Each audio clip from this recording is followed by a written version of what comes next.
On this very first episode of the X and Y Convos, titled The Bias Around Our Necks, I am talking to Busola Ajibola, the Deputy Director, Journalism Program at the Center for Journalism Innovation and Development. She's a diversity and inclusion expert with an emphasis on gender equality. She holds multiple degrees in the field of philosophy and has taught same at several Nigerian tertiary institutions. And today, we're going to be examining the psychology and sociology of bias and answering these questions. Do we all carry bias? Where does bias originate from? How can we recognize and unlearn bias? Let's get into the conversation. So I am having a conversation today with my favorite feminist. That's because every time we get together, I'm learning something new, I'm exchanging ideas, and it's always such a pleasure, just as it is today, to have you in this conversation with me. Hi. Hi, Adenike. I mean, it's the same experience with me, and it feels good when you have such conversations with people who understand where you're coming from. So yeah, I'm excited to be here. Yeah, and that's again. So for those of you who are just finding the X and Y convos for the first time, or maybe you've done like a shuffle and you're listening to different episodes. This kinds of conversations where we can share experience, but also share knowledge, but also share learning and prescribe is the word, not prescribe solutions. That's the goal of setting this conversation together. And we're starting off on a note that I think is important because I think it's foundational to understanding gender equality conversations. We're starting off from bias. Yeah. Now, what is bias and why are we all plagued with bias? Yeah, thank you, Adenike. So I think bias is innate. In the sense that we do not exist in silos. We weren't born on islands. So we were raised within cultures, within societies. And in that process, we're socialized in how to define our world, how to define other people, sometimes how to define ourselves. Right. And I think all of these learnings, these things that we learn as we interact with other people, as we grow, come together to form our opinions. Right. They come together to form our perspectives. And I think that's where this whole notion of bias come from. And I'd like to add, and I think this is very important, that it doesn't mean bias necessarily negative or evil or anything. It's just that it's important that we become aware that they exist and that we carry them in how we define our worldviews. Right. Yeah. I thought it was important to start from there because I know that when we talk about gender equality or gender inequality, and we talk about the biases, the norms that exist, that people are not unconscious bias. There's conscious and there's unconscious. That's within the remit of. Oh, by the way, she's a philosophy professor. I gave you the professorial title, so it's okay. Nobody's going to arrest us. I thought it was important to start from there because when we say gender bias, everybody says, "No, I'm not biased." Could that be because that then comes with a connotation of maybe responsibility, and everybody says, "Oh no, I'm not biased." I think it's important to create that linkage to say, look, if, as you defined, our biases are formed by our socialization, our environment and experiences, then it makes sense, like it is possible if we live in a society where there's imbalance to have absorbed that. But how would you interpret it, just from the lens of bias generally and then gender bias specifically? So I'd like to start here that I think the whole notion about gender bias starts from our inability sometimes to differentiate between sex and gender. So taking it from there, so sex essentially is your biological composition. So men have testosterone, they have sperms, men have by virtue of their reproductive organs, and women have well, We have breasts, they we have have wombs, oestrogen, you have yeah. uterus, Yeah. and all of that. And there is also, of course, those who are in between, who are intersex, and depending on which society You're in. you're in.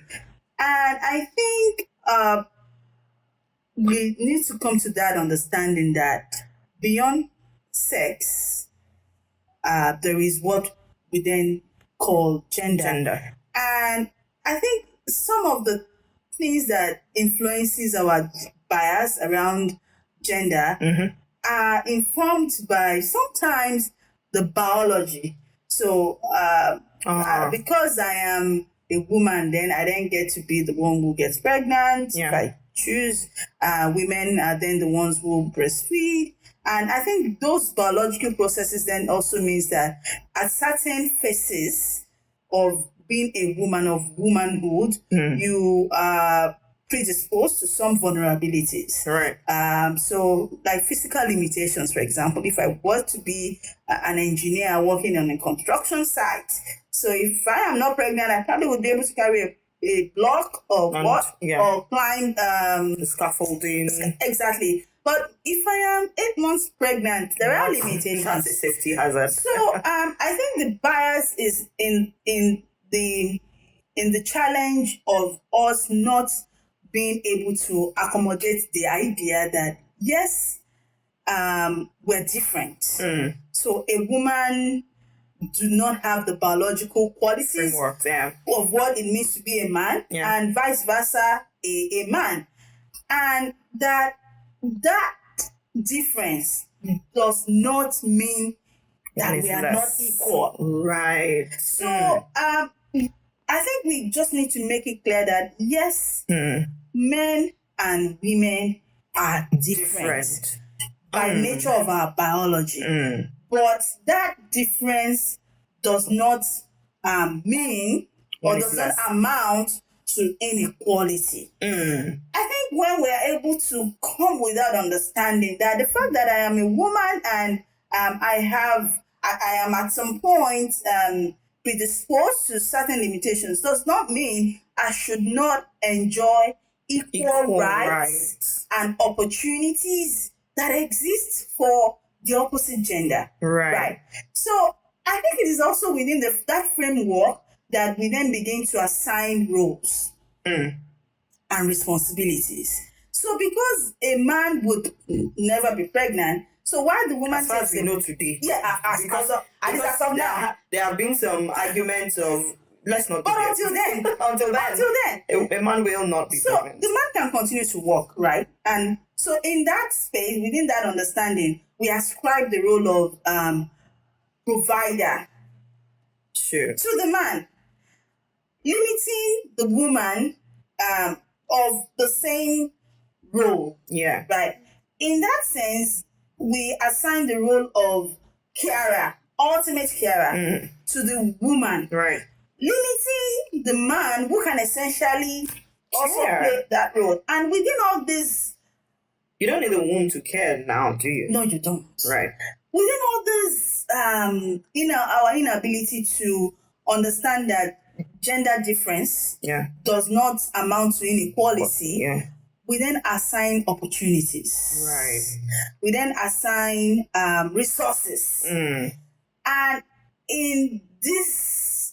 within this space, we then begin to see how discrimination comes to play. And that's where our biases, right? That's, I think, fundamentally, that's where they come from. And it becomes a struggle to become aware that they exist. Right. And to, make sure that we make a deliberate effort to eliminate them in how we interact. So there are two layers to my next question. First, I want you to approach it from the individual, because how then do I begin to work to recognize where I've mixed up the biology and the what would we call the other thing? The sociology or socialization, where we have mixed those two up. How do I begin to recognize that? Because for me, there's a moment of clarity in saying, look, your bias stems from your interpretation or your conflicting of the idea of the sociology of male-female and the biology of male-female. So how do I begin to recognize so I can change? But then also, because we are already in a system, we're already living in an environment that is patriarchal, that these confusions have been perpetuated and turned into institutions. How do we then take that on at an institutional level? So first the individual, then the institution. So I would say that from the level of the individual, I think it is just essentially coming to the awareness that the other person is a human being that should enjoy equal rights and opportunities just as you do. Just embracing the notion of equality. Forget the gender. Right. Forget the gender equality. Yes. If you don't have a problem with the concept of people being treated equally, people having access to the same opportunity, people having access to the same resources, you probably would be able to understand gender equality. So the way I used to, or the example that I like to give, you ask yourself, do you have a problem with racism? Do you think it is wrong for people to be discriminated by virtue of their skin, of their color, of their race? Does xenophobia, for example, does it anger you? If those concepts, if you're not comfortable with them, then you shouldn't be comfortable with gender inequality. Right. So I like to ask, and when I take sessions or have conversations around embracing the notion of gender equality, if you remove the brain of a woman who is an astro astronaut, and then the brain of a man who is a shoe mender, and you just put the brain on the table here. I don't know if something, just by looking at those brains, I doubt if you'll be able to tell that this is the brain of a woman and that's the brain of a man. I may be wrong. I mean, aside from the physiology, just looking at it, that interpretation that comes by, this is what he knows, this is what she knows, this is what he by level of knowledge. You can't tell. So I think when you come to that awareness that this is another human being, I am angered by racism, I am angered by xenophobia. I want people to, I think people should enjoy equal opportunity to resources so they can attain their full potentials. Then it becomes more comfortable for you to then say, oh, this is a woman. But more than just seeing that she's a woman, this is a human being. And then you treat them equally. And, you don't become obsessed with this idea of someone being subservient to you. Or someone, that, or treating someone as lesser than you. So before you go on, something you said here just kind of triggered something for me, and it's that oftentimes, one, there's an assumption that when we're talking about gender equality, we're saying men versus women. So there's that. There's the assumption that women don't hold biases as well that are negative. The second layer of that assumption is, are you trying to say my mommy should not care for me, or my wife should not care for me, but I treat her okay, like I treat her right. People kind of take this from a whole concept that has esoteric elements, which is some high level of thought, and then we reduce it to individual interpretation of how I act within my space and how other people interpret that action. So I want you to address that, to talk about how that, look, don't let your response to gender equality, me, I'm not biased though. My wife can, or my sister can, or my, without necessarily interrogating your interpretation of, I just want you to speak to that a little bit. If you would allow me to start with an example. Yes. My father would qualify as a feminist. My father raised, I have 3 other siblings, boys, girls, 2 boys, we are 2 girls. I grew up washing cars. I grew up changing switches, doing stuff. And when I had my daughter, who my father is very fond of, I wanted to buy her a bicycle. And then my father was like, why do you want to buy her a bicycle? She's a girl. And I was like, seriously, Daddy, you didn't just say that. Because that's my father who didn't see any difference in what it means to be a boy or a girl, who raised us equally. But being caught up in that trap of societal bias of what it means to be a girl and what it means to be a boy. So it's not about whether bias is something that is known just to happen to men. It happens to women. So sometimes women can be the tool of entrenching stereotypes. When women say, my friend, sit down, is this how you behave in your husband's house? Or when we essentially just raise women for the role that society has ascribed to them just based on their gender. It's not because we are wicked. It's not because we are weak. It's just because we have been socialized to think so. And I think that would bring me to your question about how do we address it at the layer of the individual and at the level, at institutional level. Yes. So most of the reforms that we require to navigate the conversations around gender equality are not changes that can happen at individual level alone. Right. Because at the individual level, it's a question of choice. Right. So you can get away with deciding not to embrace the values of gender equality if you know you would get away with it. Yeah. And that is where we need institutional reforms. Right. That is where we need policies. So if, for example, you have an organization, you are an employer of labor, and you do not see any reason why women, for example, should enjoy maternity leave, you do not come to the awareness that perhaps when women take breaks to have children, they are working for the state. They are populating the state. Yeah.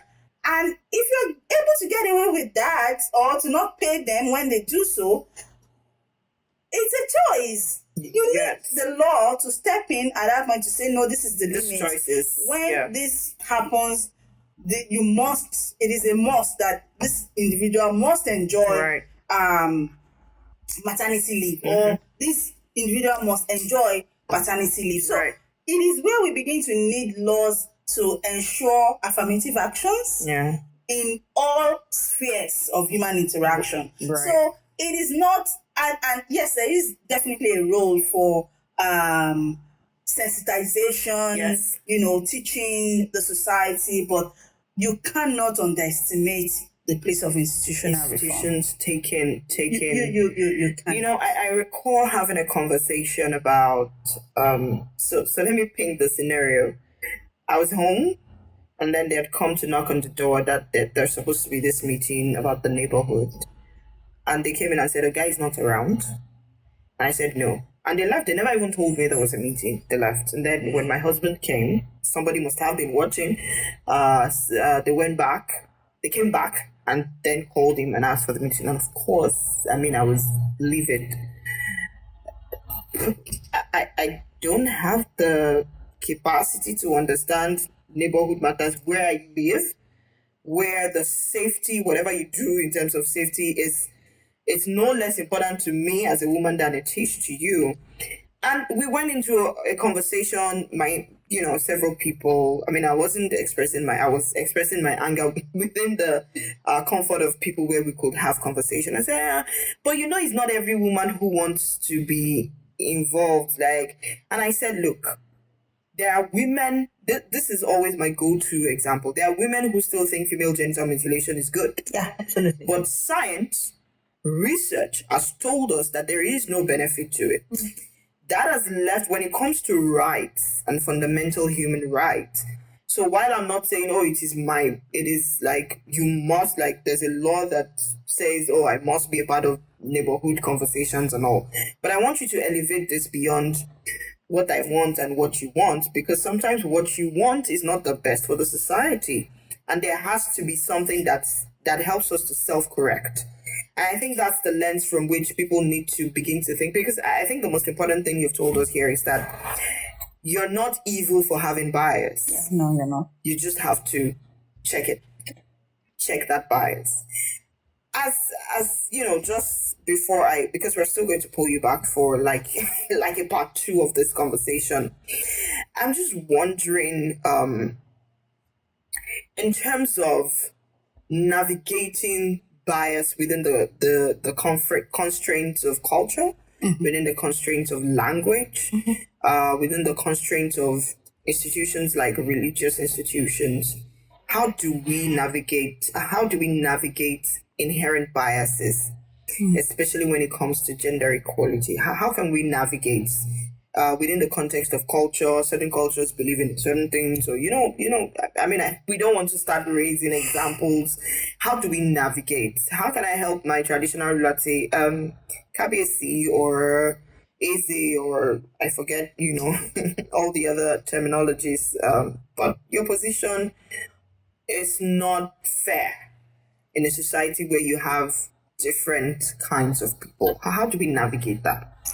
Yeah. So just to say that it is not only that such positions are not fair, it's again that such position puts all of us, Yeah.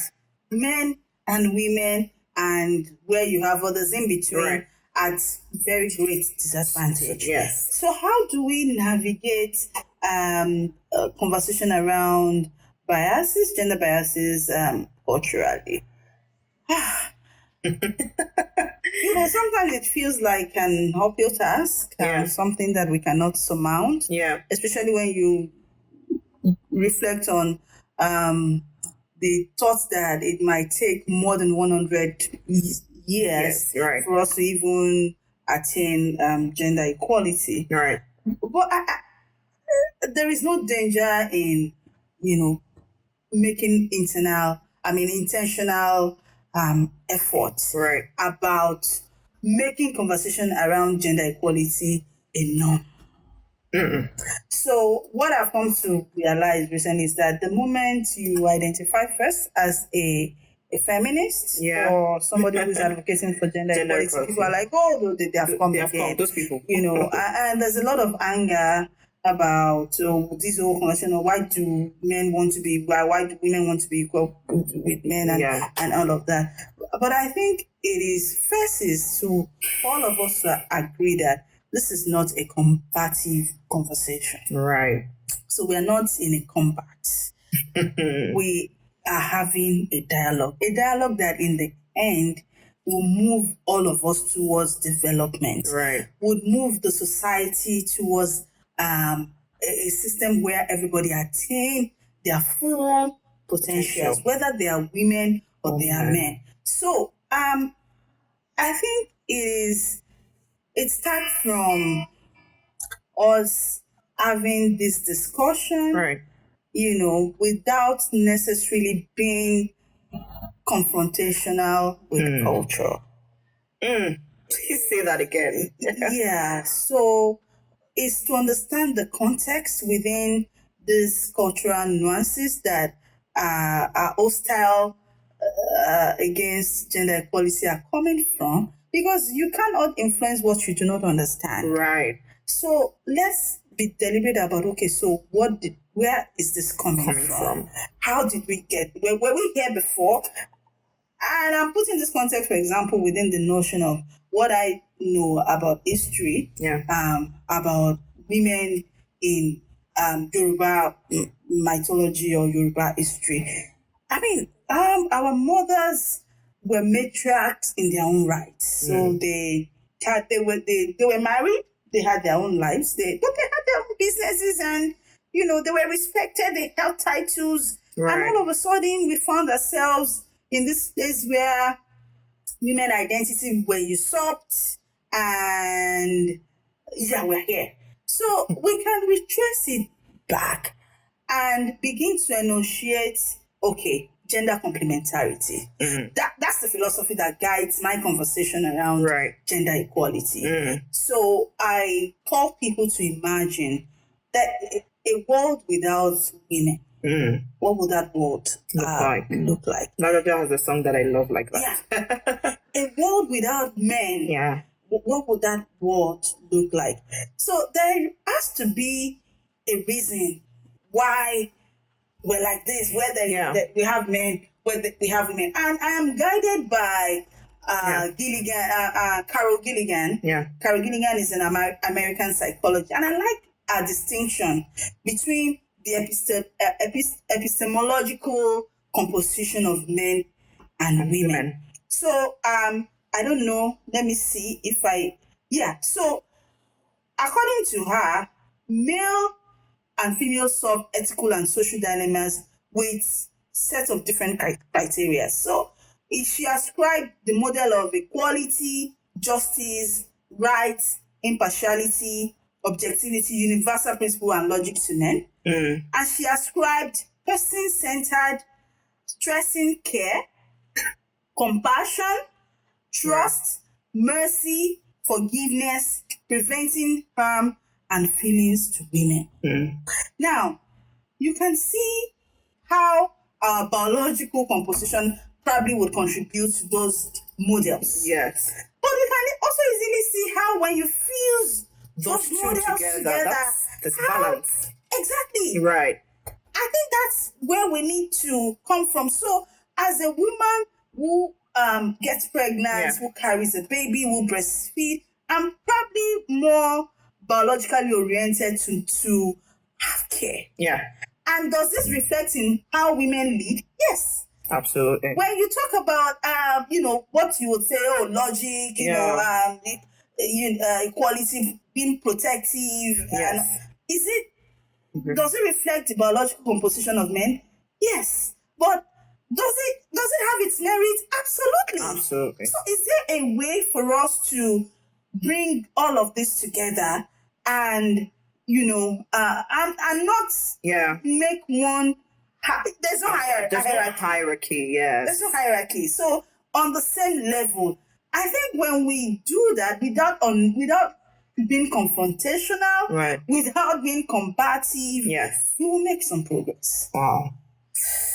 Feels like just as we begin to say, let's close this, we dig up some really important, insights, and I will, because I am absolutely bringing you back. We're going to continue this conversation, but I mean, from me, as we wrap this up and say, toodles, toodaloo, see you next time. I would say, in the words of, he's not a poet, he's a musician, who mankind will never find justice until there's first justice between the sexes. And I'll stop it at that. And I love him. I love him. Yes. And so thank you so much for helping us, kind of set an understanding of bias, where it's coming from, how it plays into gender equality, and what we can do about it. Thank you, Adenike. It feels good, to talk about it. And I really look forward to a time when we can just have, beyond this level, at the societal level, this conversation in a way that is peaceful and helpful for all of us. Right. Thank you so much. Thank you. Yeah.